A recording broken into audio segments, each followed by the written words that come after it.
To navigate to Invoices, click on the Invoices tab at the top of the page. On this page, you'll see your Invoices overview at the top and a list of all of your invoices at the bottom. View your total over the last 90 days for the amount of paid, currently open, or overdue invoices in your account. Use the amount breakdown on the right to easily see how many invoices fall into each of those categories. Below these overview numbers, you'll see a list of all of your invoices. You'll see the customer name, invoice identification number, customer balance, invoice total, the date the invoice was finalized, the due date as specified by the invoice, as well as the status of each invoice. At the top of the list are some pre-built filters to help you organize your information better. These include invoice drafts, open invoices, overdue invoices, as well as paid invoices. Click on these tabs to better organize the list of invoices and help you find what you need more quickly.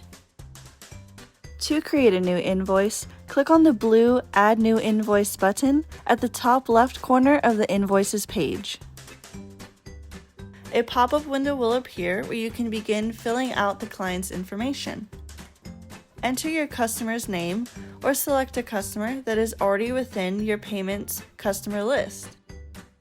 If they are a new customer, you'll be prompted to enter in their name and email address. Once you've entered the customer name, begin filling out the invoice item information. Beneath the description, write the item or service provided to your customer. This will appear on the invoice and let the customer know exactly what they paid for. Add a quantity amount if applicable, as well as a unit price. You can add more than one item or service by clicking on the blue Add Additional Item button and following the same process.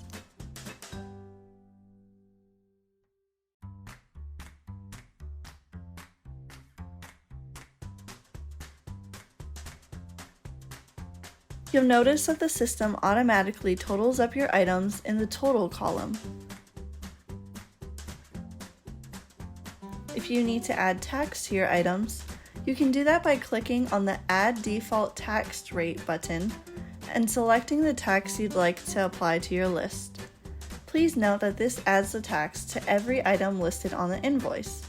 If you'd like to add tax on an individual item level, click on the three vertical dots to the right of the item and select Set Item Tax Rate. This will apply it to the single item and not every item on the invoice. This is also where you can remove the item from the invoice. We will cover how to create preset tax rates to make it quick and easy to add to invoices a bit later in the video. Once you've added your items to the invoice, use the memo text or footer text to add more information to your invoice. This is not required, but you can use this section to leave additional instructions regarding your invoice.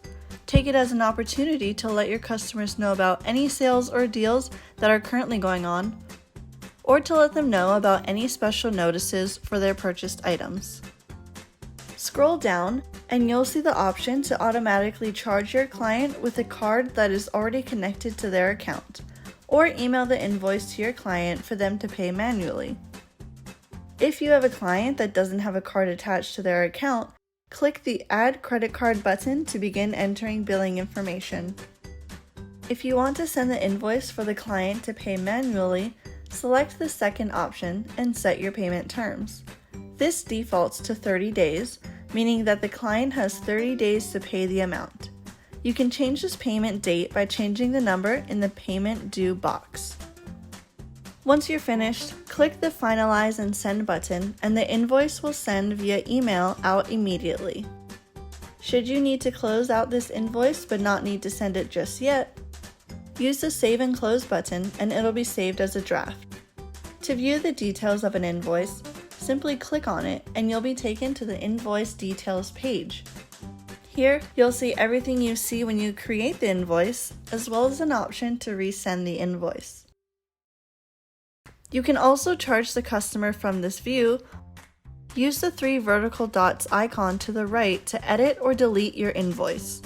Please note that you'll want to make any edits and changes before you send an invoice. For more information, or for any general questions you may have about the tool, feel free to check out our extensive online knowledge base at support.marketing360.com or send us an email at support@marketing360.com.